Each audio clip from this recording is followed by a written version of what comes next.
Most people are familiar with the story of Noah's Ark and the Great Flood, but it may surprise you to learn that over 600 flood myths exist across every continent.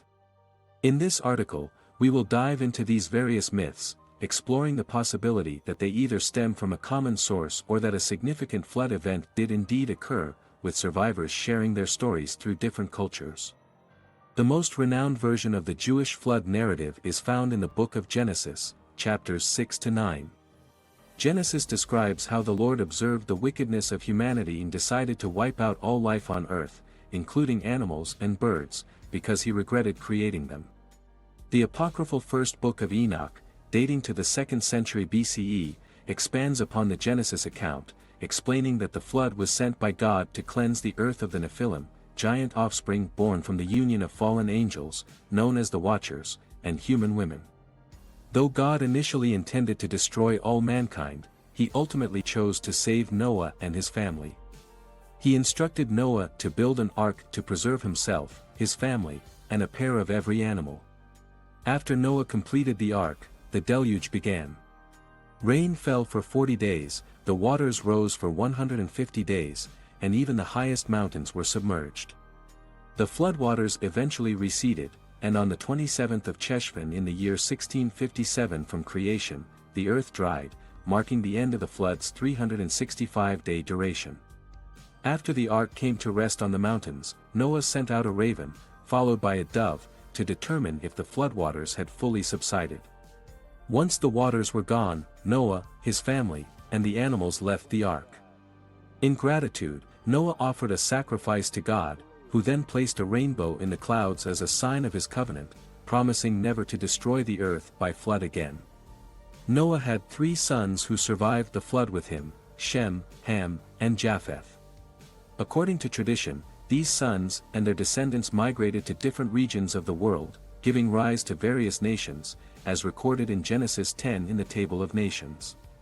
After the Tower of Babel event, their descendants spread out across the earth, with Shem's descendants primarily populating the Middle East and parts of Asia, Ham's descendants settling in Africa and parts of the Middle East, and Japheth's descendants moving into Europe and Northern Asia.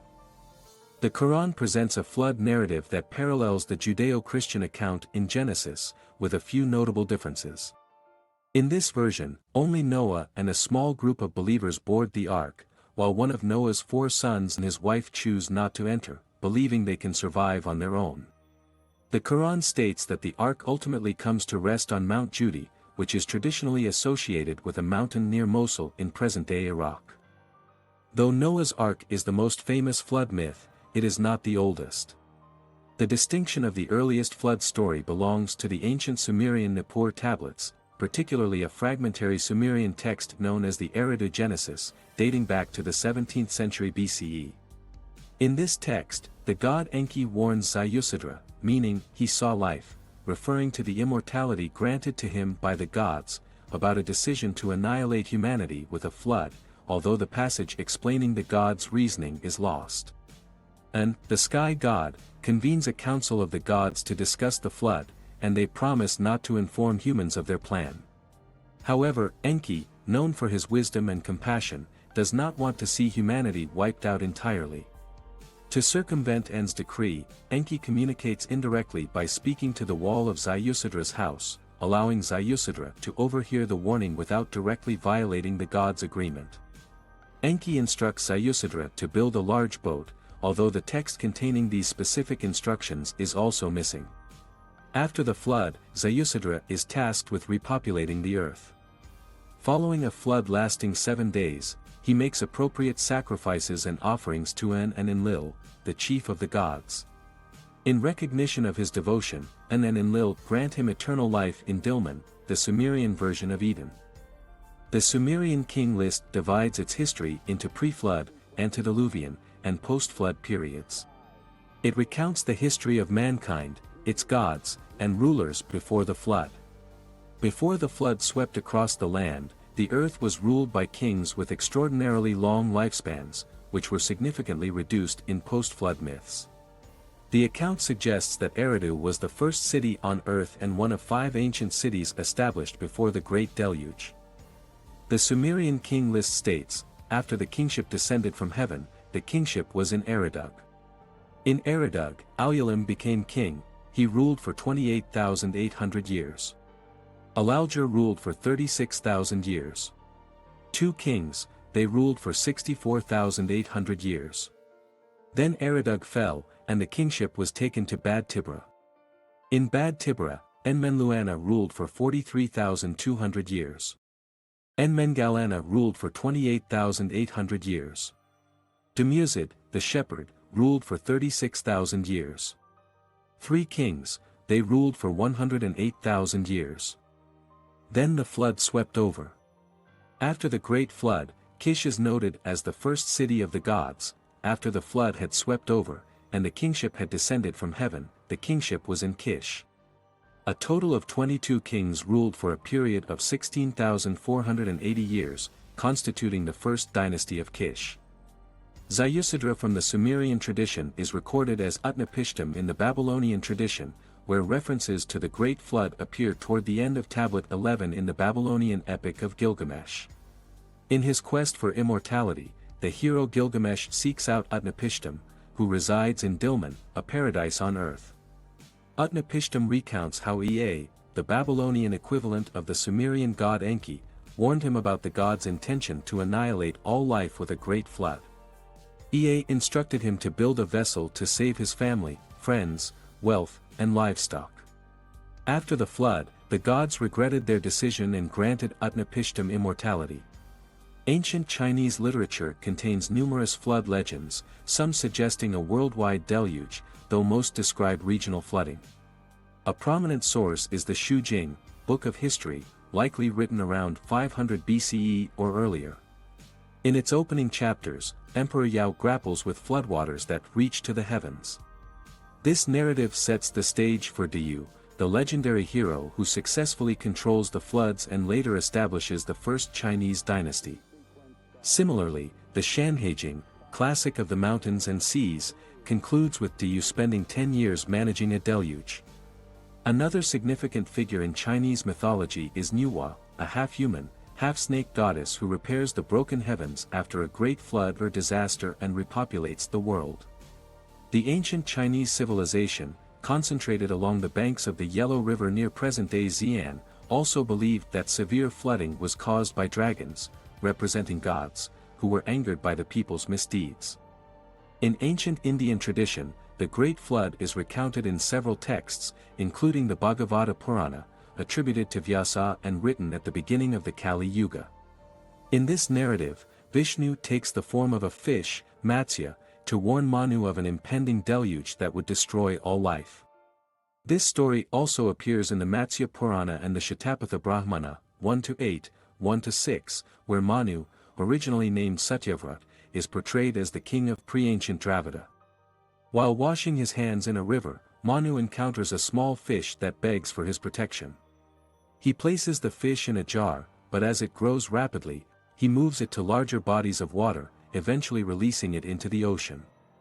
The fish, revealed to be Vishnu, warns Manu of the impending flood and instructs him to build a boat. When the flood arrives, Vishnu in the form of Matsya tows Manu's boat to a mountaintop, ensuring the survival of not only Manu but also the 7 Saptarishis, sages, and the seeds of life needed to repopulate the earth. The ancient civilizations of the Americas also documented the Great Flood. In Maya mythology, as detailed in the Popol Vuh, Part 1, Chapter 3, Huracan, the wind and storm god known as One-Legged, was responsible for the Great Flood, which occurred after the first humans angered the gods. Following the flood, 4 men and 4 women repopulate the Kish world, initially speaking the same language. They gathered in one location, where their speech was altered, a point that is emphasized multiple times, before ultimately dispersing across the globe. Another significant civilization in the Americas, the Aztecs, carved the Aztec calendar stone, a monumental sculpture illustrating Aztec cosmology in the progression of time through various eras, or suns. There are a total of 5 suns, with the 4 previous ones being, for Jaguar, Nahue Ocelotl, which lasted for 676 years and ended when monstrous beings emerged and devoured humanity, for Wind, Nahue Ehecatl, which lasted for 364 years and concluded with powerful hurricane winds that obliterated the earth, transforming humans into monkeys. 4. Rain. Nahuatl, which lasted for 312 years and was destroyed by a rain of fire, resulting in the transformation of humans into turkeys. And 4. Water. Nahuatl, which lasted for 676 years and ended with a great flood, during which the remaining humans were transformed into fish. The central figure of the stone represents the current sun, for movement, Nahuatl, and the Aztecs believed that this era, like its predecessors, would also face destruction, likely through earthquakes. Specifically, Aztec mythology recounts a time before the flood, approximately 4,800 years after the creation of the world, when the land of Anahuac was populated by giants. These giants were said to have either perished in the deluge or been transformed into fish, with the exception of 7 survivors who sought refuge in caverns. One of the giants, Ziusudra, also known as the architect, later traveled to Cholula, where he constructed an artificial hill in the shape of a pyramid as a tribute to Tlaloc, the Aztec god of rain, fertility, and agriculture, who had provided shelter for him and his 6 companions during the flood. In Incan mythology, the Yunupakacuti refers to a great flood sent by the god Viracocha to destroy the people living near Lake Titicaca. This flood is said to have lasted for 60 days and 60 nights. Before creating humans, Viracocha had created a race of giants who inhabited the earth. However, the giants became unruly, prompting Viracocha to wipe them out with the flood, turning them into stone. Despite the destruction, Viracocha saved 2 people from the flood, allowing humanity a fresh start and spreading civilization to the rest of the world. In Hopi mythology, the people repeatedly distanced themselves from Sotuknang, the creator. In response, he destroyed the world twice, first by fire and then by cold, recreating it each time for those who adhered to the laws of creation and survived by taking refuge underground. However, when the people became corrupt and warlike for a 3rd time, Sotuknang directed them to Spider Woman. She cut down giant reeds and provided shelter for the people within their hollow stems. Subsequently, Sotuknang sent a great flood, causing the people to float atop the water in their reeds. As they traveled in their canoes, they were guided by their inner wisdom, believed to originate from Sotuknang through a door at the top of their heads. They journeyed northeast, passing increasingly larger islands until they reached the 4th world, which is understood to be the Americas. Is there evidence of a worldwide global flood? In a previous video, I detailed the Younger Dryas' impact and how a great flood likely caused the fall of Atlantis. A significant flood occurred at the transition between the late Pleistocene and the early Holocene, coinciding with the conclusion of the last ice age around 9600 BCE. During this time, sea levels rose by as much as 130 meters, with some regions of the northern hemisphere experiencing an increase of about 25 meters over a span of fewer than 500 years.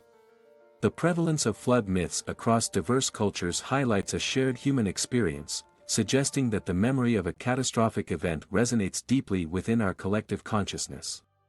While the specifics of each myth differ, be it Noah's Ark in the Judeo-Christian tradition, Ziusudra in Sumerian tales, or the heroic exploits of Diyu in Chinese lore, the underlying themes of divine judgment, survival by a small group of survivors, and the repopulation of the earth are remarkably similar.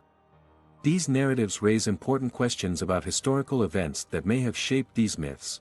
Could a great flood have actually occurred, and will a future catastrophe wipe out our current humanity?